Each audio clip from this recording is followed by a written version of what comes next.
Hello students, so we are on the next part for rectilinear motion. This is part number 14, है ना. तो अभी तक हम लोग ऑलरेडी 13 पार्ट तक पढ़ चुके हैं. आप लोग देख चुके हैं रेक्टिलिनियर मोशन में हमने बहुत अच्छे क्वेश्चंस किए थे. अभी हम लोग क्या करने वाले हैं, थोड़ा सा ना कुछ बदलाव करेंगे. हर पार्ट में हम जो कॉन्सेप्ट पढ़ाएंगे, या पार्ट में नहीं, जो भी कॉन्सेप्ट पढ़ाएंगे उस कॉन्सेप्ट के जब हम न्यूमेरिकल्स करेंगे तो दो तरह के न्यूमेरिकल्स के वीडियो डालेंगे. एक तो एकदम चिंदी क्वेश्चंस के डालेंगे, चिंदी यानी चिल्लर क्वेश्चंस, एकदम रद्दी क्वेश्चंस. डेफिनेटली वो रद्दी क्वेश्चंस यानी क्या होंगे, वो क्वेश्चंस होंगे जो इंटरनेट पे बाकी जगह और आपको देखने मिल जाएंगे. और दूसरा वीडियो डालेंगे उसमें थोड़े से स्टैंडर्ड क्वेश्चन का, थोड़े अच्छे क्वेश्चंस का. तो किसी भी कॉन्सेप्ट में हम दो तरह के वीडियोस बनाएंगे. अब एक वीडियो जिसमें एकदम रद्दी क्वेश्चन होगा, उसका आपको थंबनेल ही दिखेगा चिंदी क्वेश्चन. और दूसरा कराएंगे जो स्टैंडर्ड क्वेश्चन होंगे, जो स्टैंडर्ड क्वेश्चन एक्चुअली रिलेटेबल होंगे जेईई या नीट से.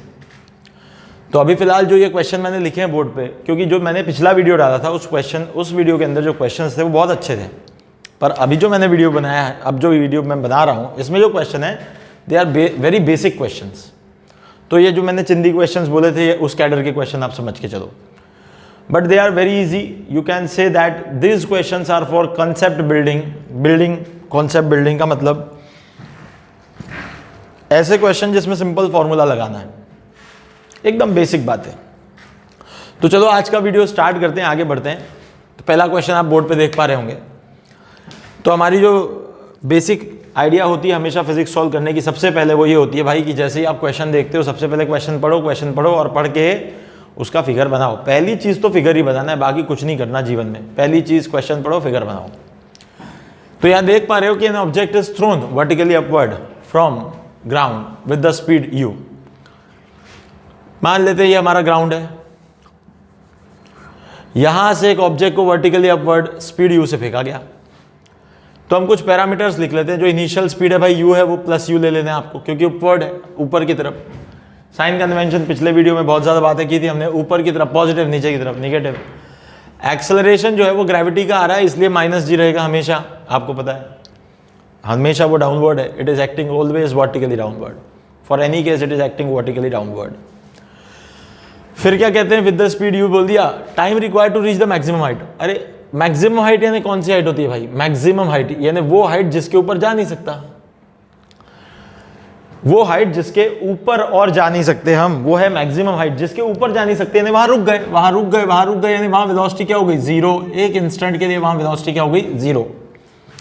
ऐसी हाइट जिससे ऊपर जाना पॉसिबल नहीं है, जहां से वापस पलटेंगे.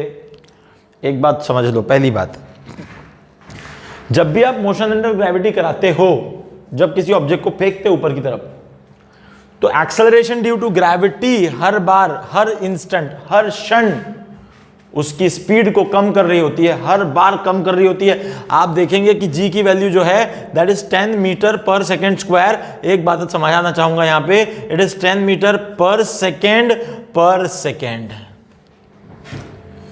इसका मतलब यह है कि g is changing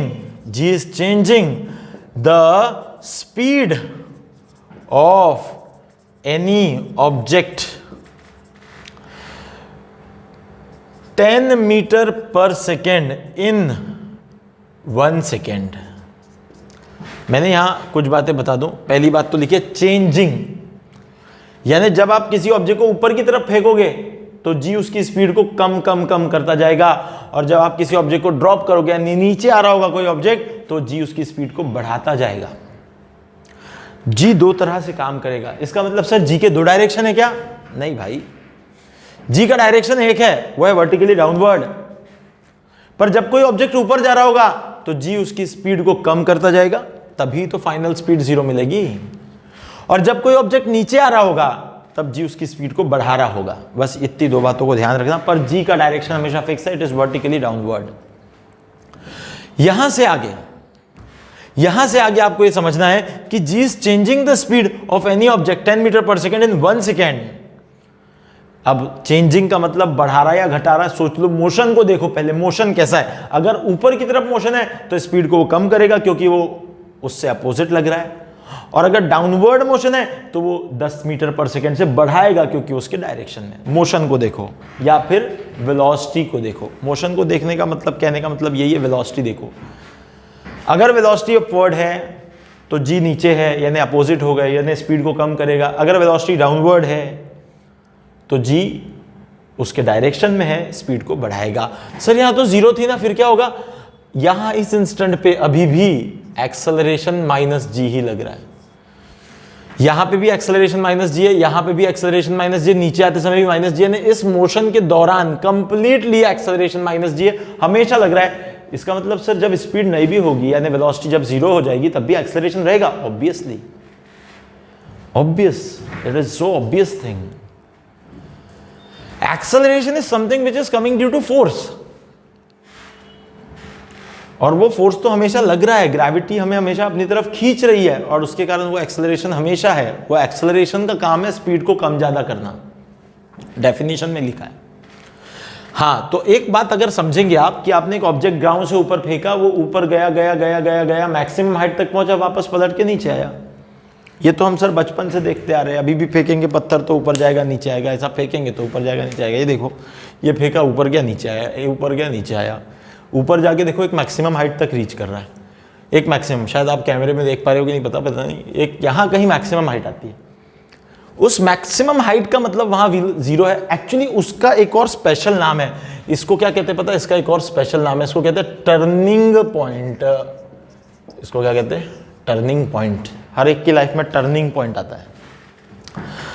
ऐसा होता है कभी कभी लाइफ में हम लोग कुछ करते हैं, कुछ फेलियर्स या फिर कोई किसी तरह का सक्सेस या व्हाटएवर, तो they are called turning points of your life.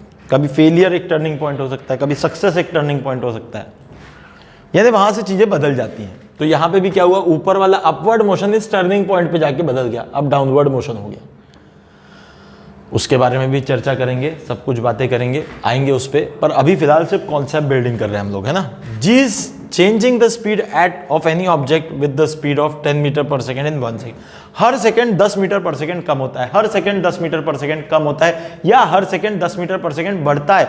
थोड़ा सोचना भी। हाँ, मैं एक छोटा एग्जाम्पल देता हूं। फॉर एग्जाम्पल भाई, मैंने initial speed 40 meter per second से ग्राउंड से फेंका, और यहां इसकी वही जीरो हो गई। हर सेकंड जो ग्रेविटी है वो 10 के रेट से स्पीड को कम करती है, हर सेकंड 10-10 कम करती है, हर सेकंड 10-10 कम करती है, हर सेकंड 10 कम करती है। तो 40 में से 10 कम होने के लिए कितने सेकंड लगेंगे? यानी यहाँ पे जो उसकी कुछ तो भी u' 30 हो जाने के लिए, क्योंकि कम हो रही है ना, ऊपर जा रहा है तो कम हो रही है। 40 से 30 होने के लिए टाइम क्या लगेगा? 1 सेकंड। 10 कम हो गई ना। उसके ऊपर 30 से कितनी हो जाएगी? 20। उसके लिए टाइम और कितना लगेगा? फिर 1 सेकंड। फिर उसके बाद कितनी हो जाएगी? 10। फिर 1 सेकंड। फिर उसके बाद 0 हो जाएगी। फिर उसके बाद 1 सेकंड। देखो जरा कितने सेकंड में v 0 होगी, सोचना जरा, है ना। इनिशियल 40 थी, 40 की 30 हुई 1 सेकंड में, 30 की 20 हुई 2 सेकंड में, यानी 1 सेकंड ही, यानी टोटल 2 सेकंड। 20 से 10 हुई फिर 1 सेकंड, यानी टोटल 3 सेकंड। 10 से 0 हो गई 1 सेकंड, यानी टोटल 4 सेकंड। दिखता है ना भाई, 4 सेकंड में 40 की स्पीड 0 हो गई। 4 सेकंड लगेगा मैक्सिमम हाइट पहुंचने के लिए। ये कह सकते हो क्या आप? सोचो जरा, मैक्सिमम हाइट पहुंचने के लिए time required to reach maximum height is 4 second. अब अगर ये बात समझ में आई होगी तो ऐसा ही एक एग्जांपल ले लेते हैं। अगर ये 40 नहीं होकर 50 होती, 50 मीटर पर सेकंड से फेंका होता, 50 मीटर पर सेकंड से फेंका होता, तो कितने सेकंड में मैक्सिमम हाइट पहुंच जाते? कितने सेकंड में मैक्सिमम हाइट पहुंच जाते? 40 की जगह 50 से फेंका, अब कितने लगेंगे? 10-10 से कम हो रही है, 5 सेकंड। छोड़ो सर, 10-10 के मल्टीपल ले रहे हो इसलिए आंसर आ जा रहा है फटाफट से, ठीक है। 25 से फेंका होता तो 25 से फेंका होता तो 25 से फेंका होता तो भाई 40 के लिए 4 सेकंड थे, 50 के लिए 5 सेकंड थे, 25 के लिए क्या हो गया? 2.5 सेकंड। 28 से फेंकते तो सर, 28 मीटर पर सेकंड से फेंकते तो 2.8 सेकंड। हो क्या रहा है पता है? सिर्फ डिवाइड बाय 10 हो रहा है। जो भी u है उससे डिवाइड बाय 10 हो रहा है, टाइम निकल जा रहा है। यानी u डिवाइड बाय 10 यानी u डिवाइड बाय g, यानी टाइम, अपवर्ड जर्नी का टाइम, अपवर्ड जर्नी का टाइम, अपवर्ड जर्नी का टाइम u बाय g है, अपवर्ड जर्नी का टाइम u बाय g है, अपवर्ड जर्नी का टाइम u बाय g है। सर ऐसे तो लगा लिया अपन ने, पर हुआ कैसे ये सब? हुआ कैसे, हुआ कैसे, हुआ कैसे? ठीक है, इसको अब यहां सोचते हैं। अब हम अपनी कन्वेंशनल मेथड को सोचते हैं, जो हमारे पास इक्वेशन है उसको सोचते हैं। इक्वेशन से सोचते हैं, चलो इक्वेशन से सोचते हैं। क्या होता है देखो कि भाई इनिशियल स्पीड तो आपके पास प्लस यू दी हुई है, एक्सेलरेशन जो है वो माइनस जी दिया हुआ है, और उसके बाद में आपका v जो है फाइनल वेलोसिटी 0 होता है। तो आपको टाइम निकालना है, टाइम फाइंड आउट करना है। u v a t चार अननोन्स, सॉरी 4 वेरिएबल्स, जिसमें से 3 नोन 1 अननोन। कौन सी इक्वेशन लगाओगे आपको पता चलनी चाहिए। v equal to u plus a t लगा दोगे आप, इसमें v क्या हो रहा है 0, तो 0 इक्वल टू यू तो है ही, a यानी माइनस जी, और t यानी अपवर्ड जर्नी वाला रहेगा, क्योंकि फाइनल वेलोसिटी 0 रख रहे हैं। यहाँ से यहाँ तक का टाइम t देख रहे हैं हम लोग, यहाँ से यहाँ तक का टाइम देख रहे हैं हम लोग, ठीक है ना। और ये टाइम को अब थोड़ा सा सॉल्व कर लोगे तो t upward will be, u इधर जाएगा, माइनस u हो जाएगा, और माइनस जी से डिवाइड हो जाएगा, यानी u बाई जी आ जाएगा। ये लो भाई अपवर्ड जर्नी का टाइम, अपवर्ड जर्नी का टाइम u बाई जी, देख लो ना, यही तो आ गया। फील भी करना जरूरी है, ये फीलिंग है, ये कॉन्सेप्ट है, ये फीलिंग है, वो कॉन्सेप्ट है। Feeling is more important than concept. You will not get feeling everywhere, you can get concept everywhere, but feeling is different thing, you will not get it everywhere.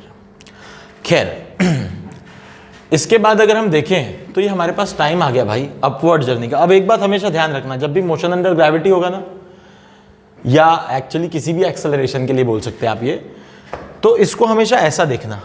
Acceleration यानी क्या करता है, जो भी है, जैसे एक्सेलरेशन अगर 4 मीटर पर सेकेंड स्क्वायर दिया है, तो इसको ऐसा देखो 4 मीटर पर सेकेंड, यानी हर सेकेंड में 4 मीटर पर सेकेंड से स्पीड को बदलने वाला, हर सेकंड में 4 मीटर पर सेकंड स्पीड बदलने वाला जो होता है वही एक्सेलरेशन होता है। ये डेफिनेशन ही है यार, ये भी डेफिनेशन है, बस लगाना है। चलो खैर, ये एक बात हो गई। अब अपवर्ड जर्नी का टाइम निकाल दिया हमने। Time required to reach maximum height and also find the maximum height. Okay, यहां तक पहुंच गए अपन, देखो मोशन में यहां तक पहुंच गए, टाइम निकाल दिया, u से फेंका था, और यहां से यहां तक की मैक्सिमम हाइट को हम h से रिप्रेजेंट कर देते हैं, वो भी निकालना है।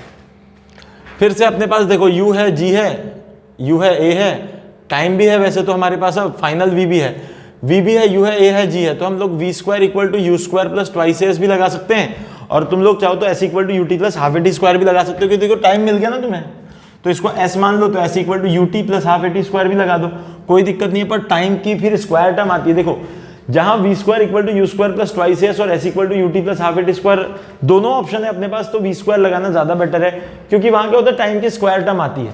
और यानी थोड़ा सा ये सोचना पड़ेगा, डिसीजन लेना पड़ेगा कौन सी लगाएं, जल्दी करने के लिए इक्वेशन फटाफट लगा के हमें आंसर लाना है, मेन तो मुद्दा वो है, तो सोचना पड़ेगा थोड़ा सा। तो ये v स्क्वायर लगा लिया अभी अपन ने, v स्क्वायर हो गया 0, तो 0 इक्वल टू हो गया यू स्क्वायर तो है ही, प्लस 2a यानी हो गया माइनस जी, और s यानी हो गया हाइट। यहां से इसको यहां भेज दोगे तो यू स्क्वायर और अपॉन आ गया minus 2g equal to height आ गया। ये मैक्सिमम हाइट इसलिए है, ये कोई जनरल हाइट नहीं है, ये मैक्सिमम हाइट इसलिए है भाई क्योंकि वहां v0 हो रहा है, इसके ऊपर नहीं जा सकता, इसके ऊपर नहीं जा सकता, इसलिए इस हाइट को मैक्सिमम हाइट कहते हैं। इस हाइट को मैक्सिमम हाइट क्यों कहते हैं सर, क्योंकि इससे ऊपर नहीं जा सकता, वहां पे वेलोसिटी 0 हो चुकी है, इसलिए that's why it is called maximum height. तो यहां से आप देखेंगे h max equals to u square by 2g, ये आ गया लो, u square by 2g, very important.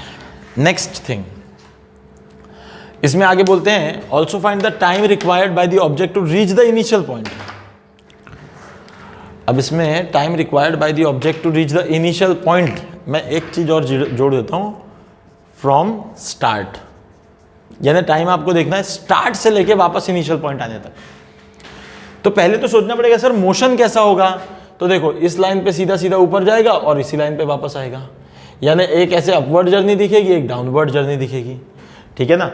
थोड़ा सोचना, इसको मैं मोशन को थोड़ा ऐसा भी दिखा सकता हूँ, ये तो माइनस जी है, ऊपर लिख देता हूँ, देखो मोशन को थोड़ा ऐसा दिखाया जाएगा, ऐसा 2 लाइन से दिखाया जाएगा। इसका मतलब सर क्या हो रहा है कि ऊपर जाके थोड़ा ऐसा सरक रहा है फिर इधर आ रहा है क्या, अरे नहीं भाई, ये दिखाना है मोशन, 2 मोशन अलग अलग दिखाना है, इसलिए ऐसा है। अच्छा एक बात सोचो, यहां करता है ना, अब डाउनवर्ड जर्नी के लिए सोचते हैं ना, डाउनवर्ड जर्नी, तो डाउनवर्ड जर्नी के समय पे भी एक्सेलरेशन माइनस जी ही रहेगा भाई। डाउनवर्ड जर्नी यहाँ पे देखो 2 तरह के मोशन हो गए, एक तो अपवर्ड जर्नी, ये वाली अपवर्ड जर्नी, और ये वाली डाउनवर्ड जर्नी, ठीक है, this is downward journey. Downward journey, upward journey, ये वाला पहला भाग, ये वाला दूसरा भाग, अपवर्ड जर्नी के समय इनिशियल स्पीड u थी, a माइनस जी था, v फाइनल जो था वो 0 था। अब डाउनवर्ड जर्नी, इस डाउनवर्ड जर्नी में क्या होगा, तो a तो माइनस जी रहेगा, फाइनल वेलोसिटी क्या रहेगी, ये वाली, ये वाली, ये तो नहीं पता अभी हमें कुछ भी, ये वाली तो u पता थी हमें, इसके बारे में कुछ पता नहीं है अभी। कोई दिमाग में किसी के आ सकता है यार 0 हो जाएगी क्या ये? सर मैं तो कैसा है देखो, ऐसे पत्थर फेंकता हूं, ऐसे हाथ में जैसे ही आ जाता है तो हाथ में तो रुका हुआ दिखता है, वो जैसे ही हाथ में आ जाता है वो तो हाथ में रुका हुआ दिखता है मुझे, यानी क्या इसकी वेलोसिटी 0 हो जाती है क्या? ये देखो ये फेंका, ये हाथ में तो सर रुका हुआ है। अरे भाई ये रुका जरूर है, पर जस्ट हिटिंग के पहले जो वेलोसिटी थी उसको फाइनल माना जाता है। Just before hitting ground, just before hitting ground देखना है। हिटिंग के बाद वो रुक गया, वो तो फिर कोलिजन हुआ, इंपैक्ट हुआ, फिर उसके बाद मोमेंटम कंजर्वेशन और दुनिया भर की बातें क्या क्या लगाते हैं, सेंटर ऑफ मास चैप्टर में देखेंगे, बात की चीज है। अभी जस्ट हिटिंग के पहले क्या थी वो बात करनी। तो वी हमें पता नहीं है, वी पता नहीं है, और हाँ एक बात पता है कि ये हाइट हमें पता है, क्योंकि जितना ऊपर जाएगा, एक बात तो तय है भाई, जितना ऊपर जाएगा उतना ही तो नीचे आएगा ना, तो ये हाइट तो ऊपर जाते समय भी वही रहेगी, नीचे आते समय भी वही रहेगी। तो h हमें पता है, वो तो u स्क्वायर बाई जी है, u स्क्वायर बाई 2g है। आपसे पूछा जा रहा है also find the time required by the object to reach the initial point from the start. इसका मतलब यहां से जाने वाला टाइम और नीचे आने वाला टाइम, यानी सर इस वाले टाइम को मैं t अपवर्ड जर्नी ले लूं और इस वाले टाइम को t डाउनवर्ड जर्नी ले लूं, DOWN डाउनवर्ड जर्नी ले लूं, t अपवर्ड और t डाउनवर्ड। हाँ t डाउनवर्ड लेना पड़ेगा, पर t डाउनवर्ड है कितना, मेन मुद्दा तो वो है। कैसे निकालेंगे सर, कैसे निकालेंगे, कैसे निकालेंगे, कैसे निकालेंगे, चलो तो उसी बात को समझना है। अब जो t डाउनवर्ड है उसको निकालने के लिए थोड़ी मेहनत करनी पड़ेगी। मेहनत करनी पड़ेगी कैसे, तो अब जैसे देखो यहाँ से सेकंड वाले पार्ट के लिए u हो गया 0, सेकंड वाले मोशन के लिए डाउनवर्ड जर्नी के लिए यही u बन जाएगा, और यही अपवर्ड मोशन के लिए v था, यही डाउनवर्ड मोशन के लिए u होगा, वो 0 हो गया। अब सर कैसा है, अपने पास तीन इक्वेशन है, v equal to u plus a t है, तो v तो हमें पता नहीं है, और फिर हमें टाइम भी निकालना है डाउनवर्ड वाला, तो टाइम भी अननोन हो गया, v भी अननोन हो गया, तो v equal to u plus a t में 2 अननोन हो गए, जो काम तो नहीं जम पाएगा। फिर क्या करें सर, तो s equal to u t plus half a t square लगाओ, तो s equal to u t plus half a t square downward journey पे लगा लेते, चलो डाउनवर्ड जर्नी पे लगा लेते। डाउनवर्ड जर्नी पे s जो है, s अब नीचे जा रहा है, तो जो डिस्प्लेसमेंट है, क्योंकि आपको बताया गया था जिस पॉइंट से मोशन स्टार्ट करते उसको ओरिजिन मानो, तो नीचे की तरफ ये क्या हो जाएगा, माइनस ऑफ h। ut यानी डाउनवर्ड के लिए u तो हो गया 0, तो 0 इक्वल टू हाफ a क्या वैल्यू माइनस g और t स्क्वायर। h की वैल्यू अगर देखते हो तो h आप निकाल चुके हो, u स्क्वायर बाय 2g रख देते हैं यहाँ पे, ये माइनस साइन प्लस हो जाएगा, तो ये u square by 2g equal to half into g into t square, 2 cancel कर लो, तो टी स्क्वायर इक्वल टू आपको मिल जाता है u square by g square, तो आपको t की वैल्यू मिल जाती है u बाई जी। देख लो जरा, this is the time for downward journey. अरे सर ये क्या हो गया, पर टाइम अपवर्ड जर्नी जो आपने निकाला था इक्वेशन नंबर 1 है, टाइम जो डाउनवर्ड जर्नी है वो 2 है, दोनों तो सेम आ रहे, ऊपर जाने के लिए u बाई जी टाइम, नीचे आने के लिए भी u बाई जी टाइम। तो अब एक बात समझो, बहुत इंपॉर्टेंट बात लिखने जा रहा हूँ, ये स्टार बनाओ अपने कॉपी में और इसको बहुत इंपॉर्टेंट लिखो। When acceleration is constant, then the time required for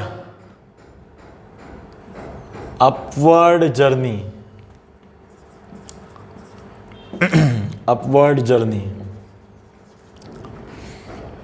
and downward journey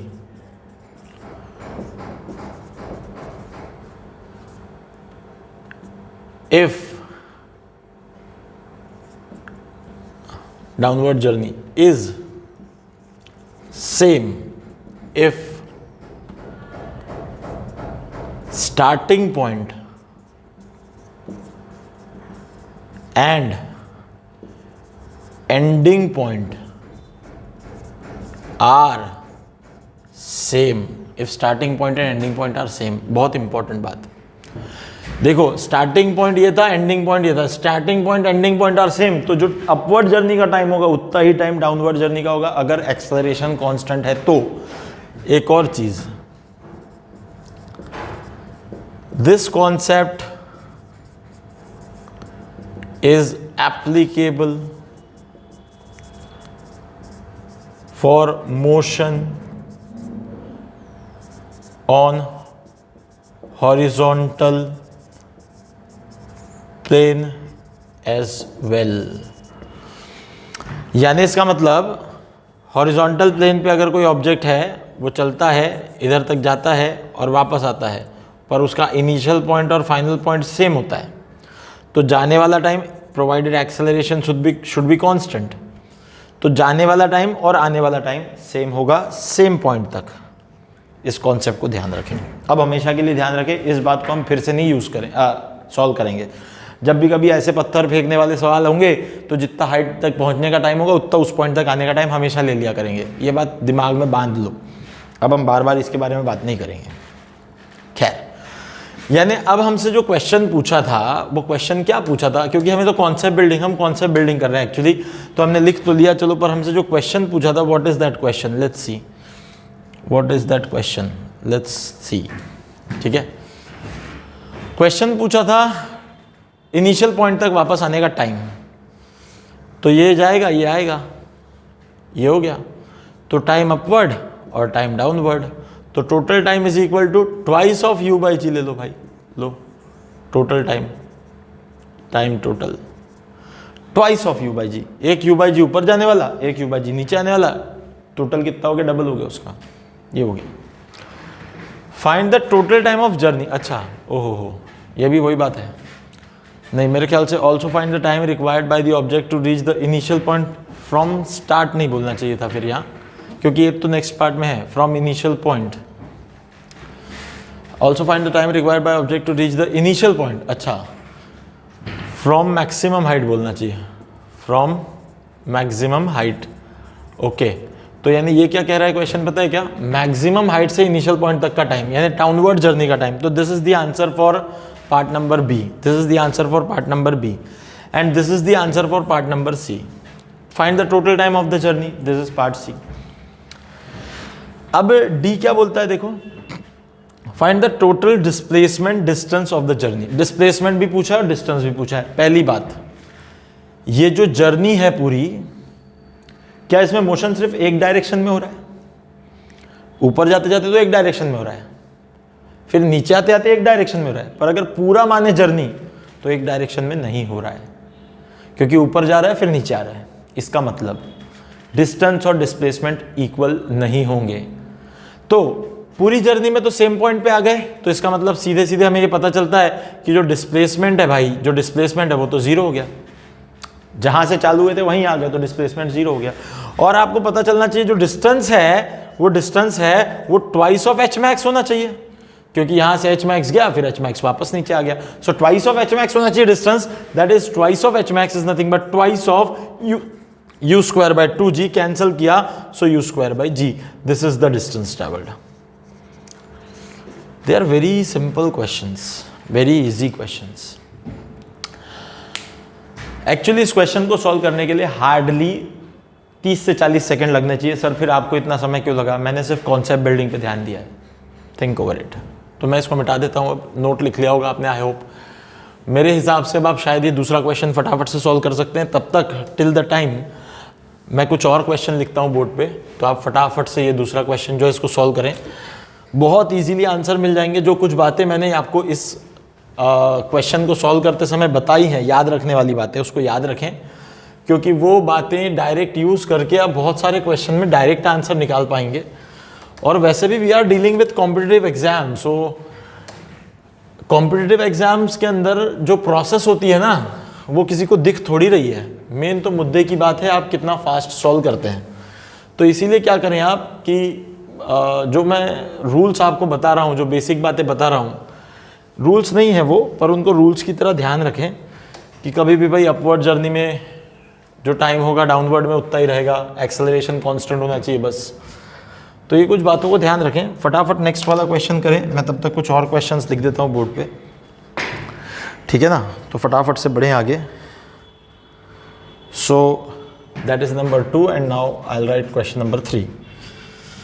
तो फटाफट सॉल्व करें और आंसर दें, मैं कमेंट में आपको आंसर दूंगा।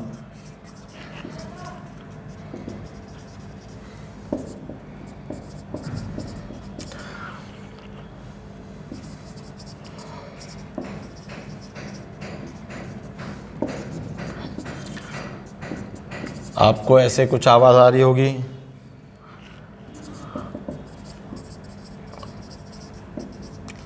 जिसमें ऐसा लग रहा होगा कि कोई ठोक रहा है। मैंने पहले भी बताया है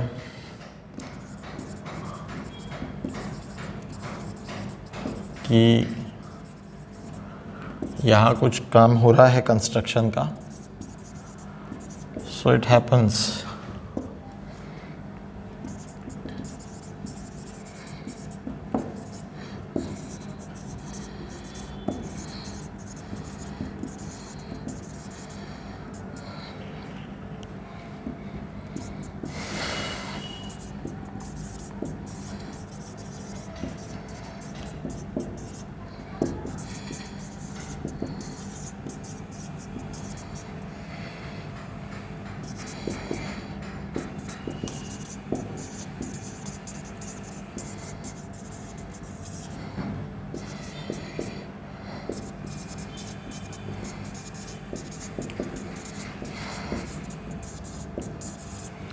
बहुत सारे क्वेश्चंस लिखे हैं हमने।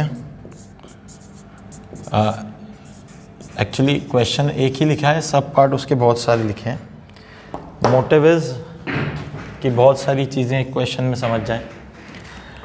Next third question, second question पे आता हूँ, जिसका हो गया थर्ड पे जाए आंसर चेक कर लेना सिर्फ। The stone is drop from the tower of height 20 metre. Again a tower वाला क्वेश्चन, 20 मीटर का टावर, और यहाँ से ड्रॉप किया तो u equal to 0, this is dropped, so u is 0, acceleration is minus g, ये दिमाग में छप जाए हमेशा, is minus g, time taken to reach ground, so you know that displacement is -20, u पता है, a पता है, डिस्प्लेसमेंट पता है, टाइम को निकालना है पहली बात, so you know that what is the equation, you can use s equal to ut plus half at square. Someone may ask sir v equal to u plus at लगा सकता हूँ क्या? भाई देखो यहाँ इस पॉइंट पे जो v होगी वो नहीं पता, जस्ट स्ट्राइकिंग के पहले की v नहीं पता हमें, तो हम v equal to u plus at कैसे लगाएंगे? फिर t भी अननोन हो जाएगा, v भी अननोन हो जाएगा, we can't use that. So just put this -20, u is 0 as it is dropped, half -10, t का square minus minus plus, so t square equal to 2 into 2 probably, 1 जा या 2 जा काट लो, तो 2 इंटू 2, तो t इक्वल टू +-2 सेकेंड, ये आ जाएगा। तो टाइम इज 2 सेकेंड, एक तो प्लस में है, और टाइम इज -2 सेकेंड माइनस में है। कोई कोई ये पूछ सकता है कि सर इसका सिग्निफिकेंस क्या है, -2 का सिग्निफिकेंस क्या है? एक्चुअली मैं एक बात बताऊं तो ये बिल्कुल वही चीज़ है कि जैसे अभी लास्ट क्वेश्चन में की, यहाँ से थ्रो किया था, ऊपर गया और वापस नीचे आया, तो एक जो टाइम ऊपर जाने वाला था वो तो था ही नहीं, क्योंकि मोशन हमने सिर्फ देखा कहाँ से है, टावर के ऊपर से। तो हमें अब सिर्फ नीचे आने वाला टाइम मिल रहा है, दैट इज +2, आंसर इज +2। पर यहाँ तक अगर हम फिर से यहाँ से ऊपर तक का मोशन देखें, जो कि नहीं है, जो इसका काउंटर पार्ट है, जो दिख नहीं रहा हमें, उसका टाइम -2 है। यानी अगर पूछा जाता कि भाई वापस ऊपर आने में कितना समय लगेगा, यानी ऊपर आने में कितना समय लगा था, पास्ट में था ये, पर कभी टाइम 0 के पहले कोई पास्ट का टाइम होता है? 0 के पहले कोई निगेटिव टाइम एग्जिस्ट करता है? हालांकि नंबर लाइन पे -2 number does exist, but time past का नहीं हो सकता। So this is that time, it has its significance. इसको ना बहुत अच्छे से मैं एक जगह समझाऊंगा आपको, वो है प्रोजेक्टाइल मोशन में, जहाँ क्या होगा पता है, हम टावर टू ग्राउंड के थ्रो वाला कॉन्सेप्ट पढ़ेंगे ऐसा। तब इसके अंदर भी एक क्वाड्रेटिक बनती है और दो टाइम की वैल्यूज मिलती है, एक t1 मिलता है, एक t2 मिलता है। तो देखना, एक टाइम मिलता है नेगेटिव में, एक टाइम मिलता है पॉजिटिव में। तो जो देखो यहाँ से यहाँ ऑब्वियसली ये वाला जब ऐसा प्रोजेक्ट किया है तो ये ऐसा जा रहा है, तो इसका मतलब ये वाला जो पार्ट है डेफिनेटली ये टाइम छोटा होगा, ये टाइम बड़ा होगा। तो इस केस में पता है जो t एक छोटी वैल्यू आती है, एक -3 आती है और एक +5 आती है। इसका मतलब ये -3 रिप्रेजेंट कर रहा है इस तरफ के मोशन को जो एक्चुअली एग्जिस्ट नहीं करता, और +5 जो मोशन को दे रहा है वो जो हम देख रहे हैं उसको दे रहा है। ठीक है, तो ये ऐसा है, हालांकि इसका कोई यूज़ नहीं है, किसी क्वेश्चन में आपसे पूछा नहीं जाने वाला, बट पता नहीं क्यों कुछ लोग इसको बहुत एग्जैजरेट करते हैं। दे आर नॉट लाइक, है नहीं उसका कोई सिग्निफिकेंस कुल मिला के बोला जाए तो। ऐसे ही कुछ क्वेश्चंस आते हैं जिसमें एक क्वेश्चन और आता है, बस वाला एक क्वेश्चन आता है जिसमें पीछे से एक बॉय है, बस को कैच कर रहा है, और यहाँ पे भी क्या होता है, बॉय जैसे बस एक्सेलरेट हो रही है, जस्ट उसका u0 है, बॉय का कुछ u तो भी दे रखा है 12-15 metre per second what ever, यहाँ से इनका इनिशियल डिस्टेंस कुछ बीच में 50 मीटर दे रखा है। तो क्या होता है पता है, इसमें भी जब बस में बॉय बैठ जाता है ना, तो एक क्वाड्रेटिक बनती है और एक t1 और एक t2 ऐसे दो वैल्यू मिलती हैं, और निगेटिव नहीं मिलती, इसमें दो वैल्यू पॉजिटिव मिलती हैं, और ऐसी पॉजिटिव मिलती है जैसे 3 सेकंड मिल जाएगी और एक 8 सेकंड मिल जाएगी। और क्वेश्चन में स्पेशली पूछता है कि what is the minimum time to reach to catch bus, minimum time to catch bus. तो minimum time is definitely 3, so what about 8 second then? भाई वो 8 सेकंड में भी इनसाइड बस है, he is present inside the bus, but what is the minimum time after all? देखो 3 second के बाद के सारे इंस्टेंट पे वो बस में बैठा है, तो ये 8 जो है वो 3 के बाद का है ना, दैट इज द पॉइंट। ठीक है, बट लेट इट बी, बहुत बड़ी चीज़ नहीं है, ठीक है ना, simple things, but they are important points, क्योंकि कई बार लैंग्वेज में पूछी जा सकती है, फंसाया जा सकता है। Time taken to reach ground, ठीक है, तो ये हमें मिल गया time taken to reach ground. इसके बाद speed just before hitting the ground, okay, यानी ये फाइनल वी निकालनी है आपको। तो ठीक है, अब v equal to u plus a t we can use, so v equal to u is 0 और a इज -g यानी -10 और टाइम तो 2 सेकेंड है, तो v इक्वल टू -10 और 2, तो v आ गया आपके पास -20। अच्छा, एक और खेल बताता हूं, देखो जरा, हाँ, what if I put -2 over here, देखना हाँ जरा, v इक्वल टू u तो 0 था और ये आ गया अपने पास -10 और -2, तो यह क्या आ गया आपके पास +20 metre per second.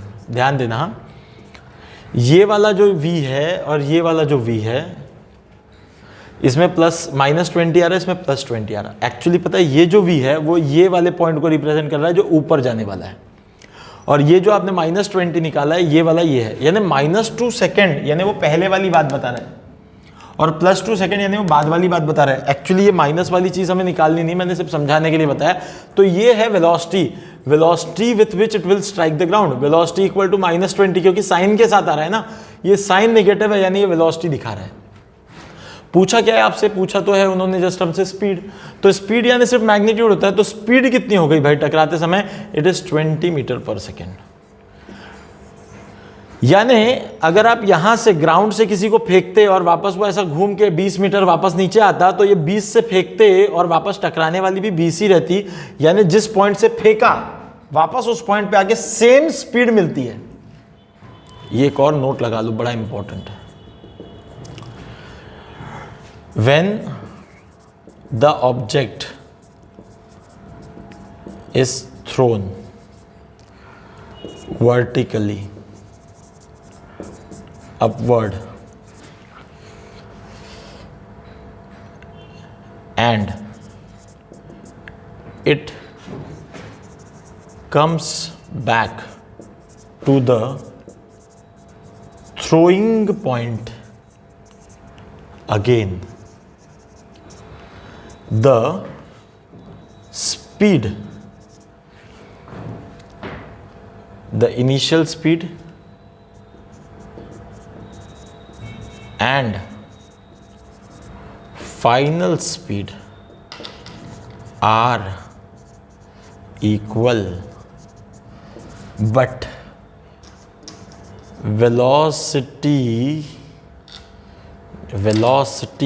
has opposite sign, but velocity has opposite sign, यानी स्पीड यानी क्या है, वेलोसिटी का magnitudes are equal but sign are opposite. अगर फेंकने वाला देखें तो u पॉजिटिव था और आने वाला v जो है वो निगेटिव था, ये माइनस है, ठीक है। तो सेम पॉइंट पे, हाँ, जहाँ से फेंके उसी पॉइंट पे, ठीक है, ये बात ध्यान रखेंगे। कुछ बातें बड़ी इंपॉर्टेंट है, नेक्स्ट टाइम क्वेश्चन में यूज़ करेंगे डायरेक्टली, इसके बारे में हम नेक्स्ट टाइम जो है बात नहीं करेंगे, सीधे यूज़ करेंगे, ठीक है। So this is the second one, this is the third one. I hope you will solve the third one. मैं तब तक फोर्थ लिख देता हूँ फटाफट। चलो, तो फोर्थ के लिए अ पार्टिकल इज थ्रोन। तब तक आप फटाफट थर्ड क्वेश्चन करें। Vertically upward with speed 40 meter per second after how much time it attains. Same जैसे क्वेश्चन है, इसलिए मैंने कहा था ये चिंदी क्वेश्चन है, हाइट। पर कुछ स्टूडेंट को यही समझ में आते हैं, find first part the maximum height.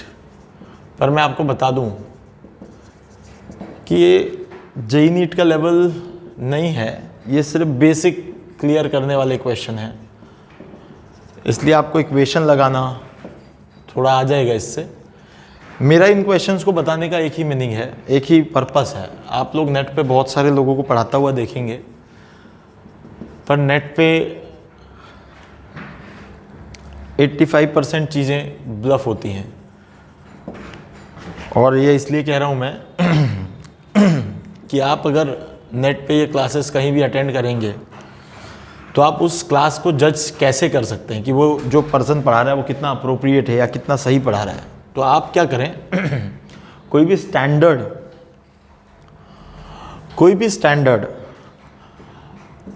जो इंस्टीट्यूट्स के मटेरियल होते हैं, उन मटेरियल को सॉल्व करने की कोशिश करें। आप जिसको भी फॉलो कर रहे हैं कोई दिक्कत नहीं है, पर आप क्या करें कि उस पर्सन के वीडियोस, लेक्चर्स देखने के बाद आप स्टैंडर्ड जैसे रेजोनेंस का या एलन का या किसी और अच्छे इंस्टीट्यूट का, आप उनका मटेरियल सॉल्व करें। अगर आप मटेरियल सॉल्व कर पाए तो आप जिसको हाथ पकड़ के चल रहे हैं वो सही है। अगर आप मटेरियल नहीं कर पा रहे तो आप जो पकड़ के चल रहे हैं वो सही नहीं है। एक और मैं बताऊंगा मुद्दे की बात कि कभी कभी क्या होता है पता है, कुछ ऐसे भी ट्यूटर्स हैं यूट्यूब पे जो आपको बोर्ड पे कुछ ईयर्स के क्वेश्चन सॉल्व कराते। देखो ये जेईई का 2008 का क्वेश्चन, देखो ये 2010 का क्वेश्चन, ये 2012 का क्वेश्चन, व्हाटएवर। पर मैं आपको एक और बात बताता हूँ, वो भी एक तरह से बड़ा ब्लंडर है।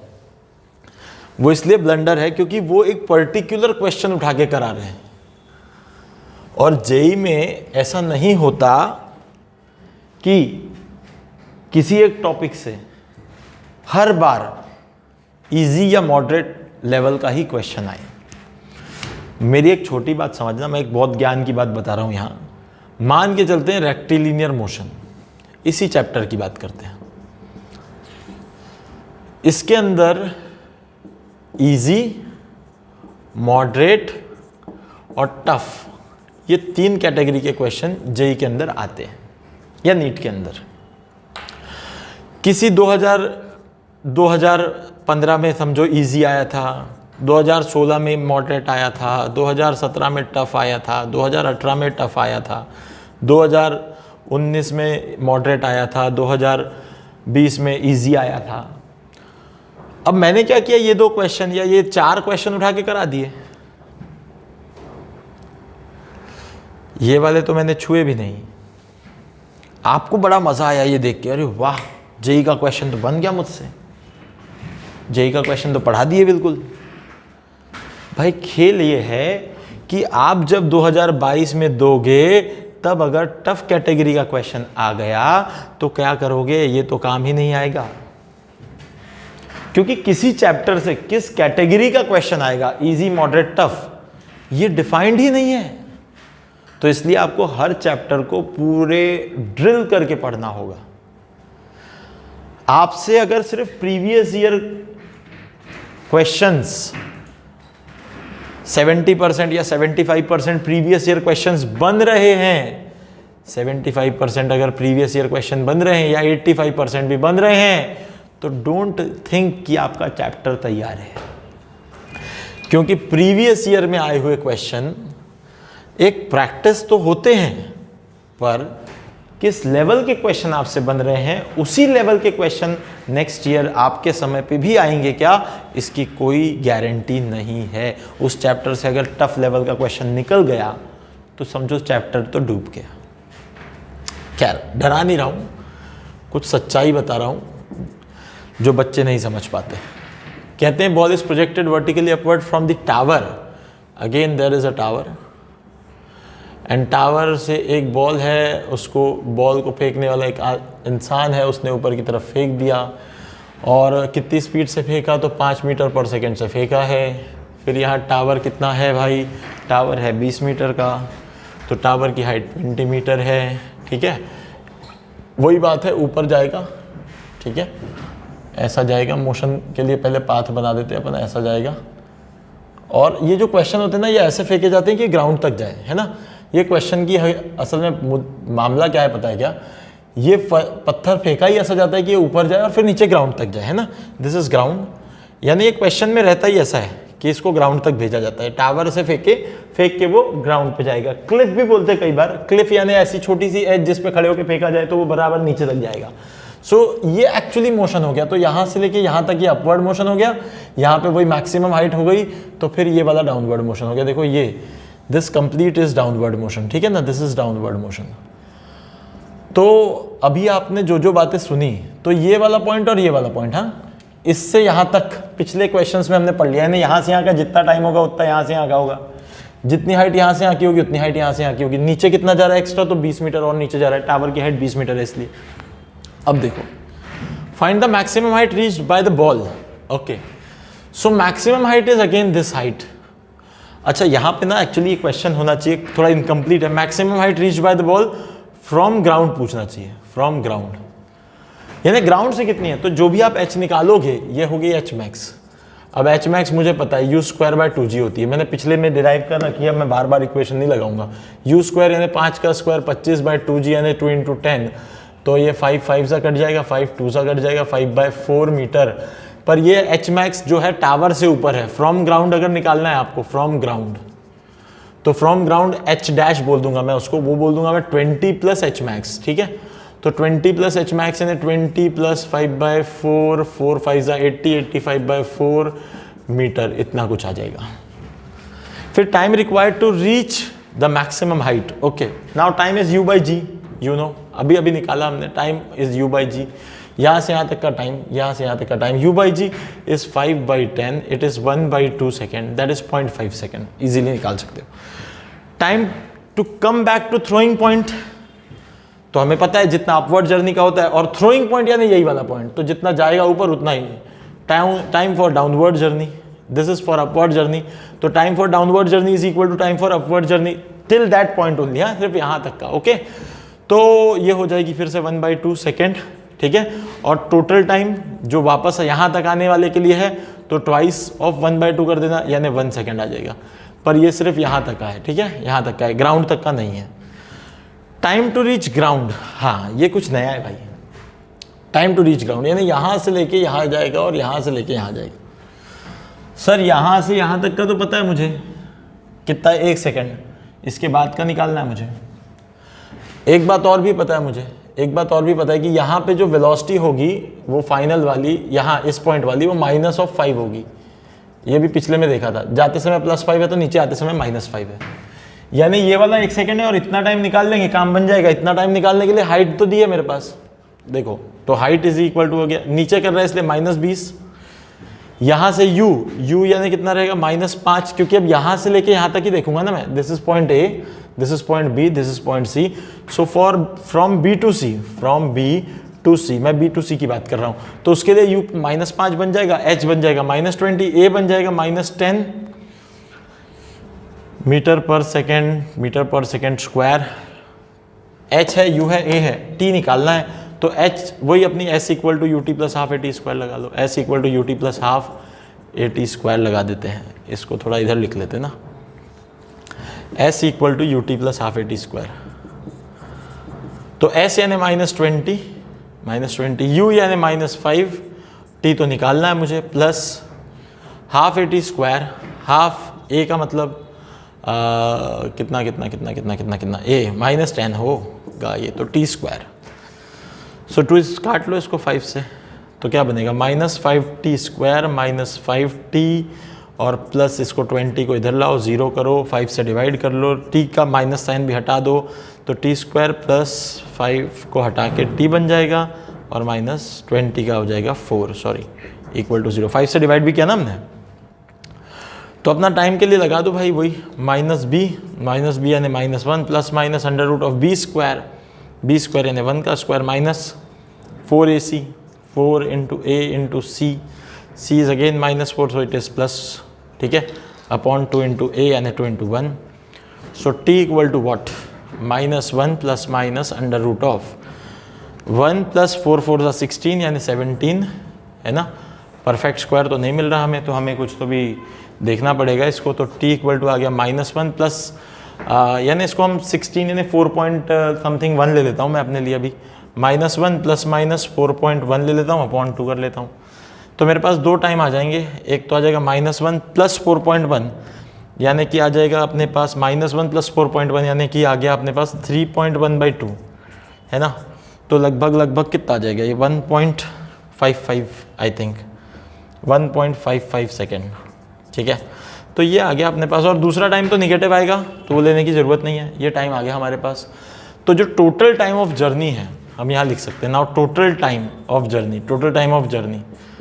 तो टोटल टाइम ऑफ जर्नी क्या लिख सकते हैं अपन, तो total time t equal to यहाँ से यहाँ तक का 1 सेकेंड था, यानी वही 1/2 a से b का प्लस 1/2, देखो a से हाईएस्ट पॉइंट का 1/2, यहाँ से b तक का 1/2 प्लस ये वाला 1.55, यानी सब मिला के कितना हो गया, तो ये 2.55 सेकेंड के आसपास हो गया। ये हुई एक बात। इसके अलावा सर क्या कर सकते हैं, और तो एक और चीज़ बताता हूँ, देखो सीधे तुम A से लेके C तक लगा लो, अप्लाई इक्वेशन, ये अल्टरनेटिव मेथड है। Apply equation from A to C, पूरा A से लेके C तक लगाओ। तो A से लेके C तक का तुम्हें डिस्प्लेसमेंट समझ में आना चाहिए। देखो इस पॉइंट से लेके इस पॉइंट तक, देखो ये ऐसा जाएगा इसी लाइन पे और इसी लाइन पे वापस आएगा, तो ये पॉइंट से लेके ये पॉइंट तक का डिस्प्लेसमेंट कितना हो गया, सोचो जरा, जाएगा ऊपर फिर वापस नीचे आके यहाँ जाएगा, तो डिस्प्लेसमेंट कितना हो गया, दैट इज -20। देखो पूरा लगा रहे हैं हम डायरेक्ट A से लेके C तक, ठीक है। U कितना हो गया, तो U तो A वाला देखोगे यानी 5 मीटर पर सेकेंड। अब U भी पता चल गया। अब A जो है acceleration due to gravity, that is -10, you know that A is -10 meter per second square. So use S equal to ut plus half AT square directly. So what is S, S is -20 equal to ut is 5t plus half यानी -10 और t का square.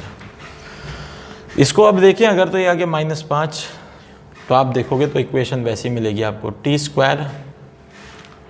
Square में अब जो है, एक minute कैसा बनेगा, रुको थोड़ा सॉल्व कर लेते ना, -5t स्क्वायर प्लस 5t और प्लस 20 इक्वल टू 0, और यहाँ पे आएगा ठीक है ना, बराबर तो है। तो अब साइन को चेंज कर लो, 5 से डिवाइड कर दो, तो ये आएगा टी स्क्वायर -5t और -20 इक्वल टू 0। देखना, हाँ यहाँ एक मैजिक है, एक मैजिक, सॉरी 5 से डिवाइड किया था ना, वेट, माइनस और this is 4, okay. So it is like this. यहाँ एक मैजिक है, देखना, हाँ तुम ज़रा इन दोनों इक्वेशन को कंपेयर करके देखो। पूरी इक्वेशन सेम है, कुछ साइन का अंतर आ रहा है बस। और इससे क्या होगा पता है, यहाँ जो दूसरा वाला पार्ट था, जो दूसरा टाइम था जिसको हमने निगेटिव देखा, क्या हो गया था देखो, -1 -4.1 यानी -5.1/2 यानी लगभग ये कितना आएगा, कुछ तो भी -2.55। ठीक है, देखो ज़रा जो टोटल टाइम आया था मेरा +2.55 आया था। अब हुआ क्या पता है, इस इक्वेशन से आप जब पूरा लगा रहे हो तो आपको पूरा लगाने पे ये जो देखो बड़ा वाला फैक्टर था ये अब पॉजिटिव होके मिलेगा यहाँ पे, और ये जो छोटा वाला फैक्टर था वो निगेटिव आएगा। इस वाली इक्वेशन से ये वाला नंबर निगेटिव आएगा और ये वाला नंबर पॉजिटिव आएगा, यानी ये वाला नंबर बैकड्रॉप में चला जाएगा, ये वाला नंबर जो है ये तुम्हारा फुल फ्लैज में आएगा। यानी इस मोशन को ना दो भाग में डिवाइड करके देखोगे ना तो बहुत ज़बरदस्त चीज़ समझ में आएगी। शायद ये वाला दिखता है कि थोड़ा सा कॉर्नर, थोड़ा सा, बस थोड़ा सा ही चाहिए। तो इस मोशन को अगर देखोगे ना बड़े ज़बरदस्त है। देखो ये ग्राउंड से बना रहा हूँ, हाँ, ग्राउंड से ऊपर और वापस नीचे, यहाँ तक अपना टावर है, समझ लो यहाँ तक अपना टावर है, यहाँ तक। ये टावर की हाइट 20 मीटर है, ये टावर, और ये टावर की जो 20 मीटर हाइट है उसको चलने के लिए 1.55 लगता है। और यहाँ से लेके देखो इसको मैं ये जो 20 मीटर वाला पार्ट है ना इसको 1 बोलता हूँ, और ये जो बाकी का पूरा इतना पार्ट है उसको मैं 2 बोलता हूँ, और इसको चलने के लिए लगता है 2.55 सेकेंड। इसको चलने के लिए लगता है 2.55 सेकेंड। देखना हाँ कितनी ज़बरदस्त चीज़ है। तो पहले वाले पार्ट में जो मैंने पहला वाला प्रोसेस करके दिखाया था तो मैंने यहां से लेके सिर्फ यहां तक का निकाला था, तो आपको प्लस में 1.55 मिला।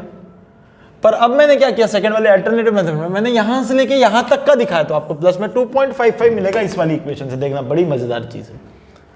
यहां पे वो +-2 का राज है कि वो +-2 क्यों आया था। दिख गया है तो होगा ना, थोड़ा सा क्या, ठीक है ना, समझ गए होंगे। ठीक है, तो चलो आज के लिए इतना ही, यहाँ रुक जाते हैं।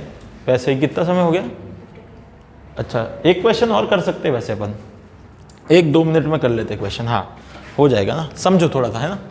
मेरे ख्याल से 4th वाला बचा है ना क्वेश्चन अपना, अभी कर लेते, 5 मिनट लगेगा ज़्यादा से ज़्यादा। चलो ये अल्टरनेट मेथड वाला कर लेना, ठीक है, और फटाफट इसका आंसर निकाल के ना मज़े करना, मज़ा आएगा वो देख के तुम्हें कि कैसे। अब देखो 1.55 पहले प्लस आया था, अब वो माइनस आ रहा है, और 2.55 जो टोटल टाइम था अपना वो बराबर प्लस आ रहा है। देखो बहुत अच्छा कॉन्सेप्ट है, बढ़िया कॉन्सेप्ट है। एक्चुअली लोग पता है कि इस चीज़ को नेट पे बहुत हाईलाइट कर करके बता रहे हैं, बड़ी अपने पीठ ठोक ठोक के बता रहे हैं, देखो कितनी बड़ी चीज़ हम पढ़ा रहे हैं, कितना बड़ा है। बड़ा कुछ नहीं है यार, सिंपल क्वाड्रेटिक इक्वेशन और कुछ नहीं है। चलो कोई नहीं, छोड़ो। A particle is thrown vertically upward with the speed of 40। चलो भाई 50 40 वर्टिकली अपवर्ड, ऐसा कुछ बोला नहीं है ना, तो ग्राउंड से ही होगा फिर तो 40 की स्पीड से फेंक दिया ऊपर, लो ग्राउंड से ही मान लो, फिर ऊपर जाएगा नीचे आएगा। अभी बताया था जी 10-10 से कम कर रहा है, तो टी अपवर्ड वाला कितना आएगा, ओरली बता दो ना यार, u/g 40/10 यानी 4 सेकेंड आ गया। और वैसे टी डाउनवर्ड भी आपके पास कितना आएगा, तो 4 ही सेकेंड आएगा। ठीक है, total time of journey to upward plus t downward यानी कि 8 सेकेंड आ गया। पता नहीं क्या पूछा है, मैं तो निकालते जा रहा हूँ, है ना। हाइट मैक्स पूछ लेंगे ज़्यादा से ज़्यादा। हाइट मैक्स अपने पास होता है u²/2g, तो हाइट मैक्स निकाल देंगे अपन u²/2g। u² इज वॉट, 40 का स्क्वायर 1600/2g यानी 20, 1 0 काट लो तो 80 मीटर आ गया। लो अब पता नहीं क्या क्या पूछ रहे, देख लेते हैं। After how much time it will attain the maximum height, लो भाई 4 सेकेंड पहले का आंसर। द मैक्सिमम हाइट, लो 80 मीटर दूसरे का answer. The velocity at half of the maximum height, कोई दिक्कत नहीं है। हाफ ऑफ मैक्सिमम हाइट 80 है, तो हाफ ऑफ मैक्सिमम हाइट क्या होगा, यहाँ से देख लेते हैं। ये अपना मैक्सिमम हाइट हो गया, ये 80 मीटर हो गया। हाफ ऑफ मैक्सिमम हाइट यानी डेफिनेटली ये 40 मीटर होगा। 40 मीटर पे आपको v फाइंड आउट करने बोल रहे हैं, तो निकाल देंगे। u तो अपने पास है ही, u कितनी है 40 है, तो बस u है अपने पास 40, v निकालना है हमें, और s जो है डिस्प्लेसमेंट आधी यानी 40 मीटर है, और acceleration -10 meter per second square है। कौन सी इक्वेशन लगानी लगा सकते हैं, टाइम भी है, v² = u² + 2s लगा लो, कोई दिक्कत नहीं है। तो v² यानी अपने को निकालना ही है, वो u² अपने पास 1600 हो गया, और प्लस 2a यानी -10 हो गया। s प्लस में ही जा रहा है यानी प्लस ही रहेगा 40, तो v² = हो गया 1600 और -400 800 आ गए 800 में से 1600 में से 800 गया तो 800 बचा, तो रूट 800 आ गया अपने पास। रूट 800 का मतलब 400 का डबल 20 का स्क्वायर यानी 20√2 आ गया। 20√2 शायद, पता नहीं, मीटर पर सेकेंड इतना आएगा। और क्या पूछते हैं देखते हैं। और पूछते हैं भाई, find the ratio of time in the first half and in the second half of the distance. अच्छा, first half find the ratio of time. अच्छा, टाइम का रेशियो निकालना है पहले हाफ डिस्टेंस के लिए और बाद के हाफ डिस्टेंस के लिए, यानी ये। इसका मतलब देखो, पहला हाफ 40 मीटर का हो गया और बाद का हाफ भी 40 मीटर का हो गया, तो इसके लिए टाइम ले लो T1 पहले हाफ के लिए, और दूसरे हाफ के लिए टाइम ले लो T2, और T1 और T2 का रेशो पूछ रहे हैं आपसे। ठीक है, निकाल देंगे, क्या दिक्कत है। तो हमारे पास ये बात तो तय है कि हमारे पास टोटल टाइम है, टोटल टाइम हमारे पास 4 सेकंड है। ठीक है, तो इसमें से कोई एक निकाल लो, दूसरा मिल जाएगा। तो कौन सा निकाल लें हम, तो निकाल लेते हैं ये, क्योंकि यहाँ क्या बोलते हैं, आधी जर्नी 40 मीटर, अभी हमने देखा ना 40 मीटर पे हमारे पास v कितना आता है, वो हमने देख लिया। तो या फिर वैसा भी कर लेते हैं, यहाँ पे हमारे पास v पता है हमें, तो ये वाला v जो है ये अपने पास 20√2 है, ये वाला u भी पता है हमें, ये u हमारे पास 40 है। तो बस अगर ये 40 पता है, v पता है, a पता है, तो T1 निकल जाएगा। तो v = u + 80 लगा लेते हैं, तो v = आ गया 20√2 और इक्वल टू u यानी आ गया 40 और a यानी -10 और t, तो 20√2 - 40 अपॉन -10 इक्वल टू T1 आ गया, ये T1 है। ठीक है, 20√2 तो √2 इज़ 1.41, तो 1.4 यानी 28 - 40 bye -10 is equal to T1, तो T1 इज इक्वल टू 28 - 40 12 यानी कि 1.2 सेकेंड, ये आता है 1.2 सेकेंड लगभग। अगर ये 1.2 है तो T2 यानी क्या हो जाएगा, 4 - 1.2 हो जाएगा, यानी कि 2.8 हो जाएगा। लो ये भी आ गया, तो यहाँ से T1 इज टू T2 यानी T1 upon T2 is equal to 1.2 by 2.8, decimal remove कर लो तो 6 14 3 7, 3/7 ना, सही है ना, जो भी कुछ आता है। तो T1 is to T2 is 3:7, ये आ गया टाइम। रेशो चाहिए था हमें, जो भी आता होगा whatever. Find the ratio of time in first half and second half of the distance, consider only upward journey. ठीक है, ये आ गया। आई थिंक हो गया होगा टाइम लगभग 1 घंटा, तो अभी हम लोग रुक जाते हैं यहाँ पे, और भी काफ़ी सारे क्वेश्चंस आपको देंगे। ठीक है, तो अगर आपको ये चीज़ समझ में आती हो, पसंद आ रहा हो, कुछ आपको समझ में आ रहा होगा, है ना, तो सब्सक्राइब करें, लाइक करें, शेयर करें। ठीक है, पसंद आ रहा होगा तो नहीं बोलना चाहिए, कोई हम लड़की नहीं दिखा रहे आपको। ठीक है, तो पढ़ा ही रहे हैं, तो चलो ठीक है, तो आगे बढ़ते हैं, फिर अगले वीडियो में मिलेंगे। For now will stop, good bye.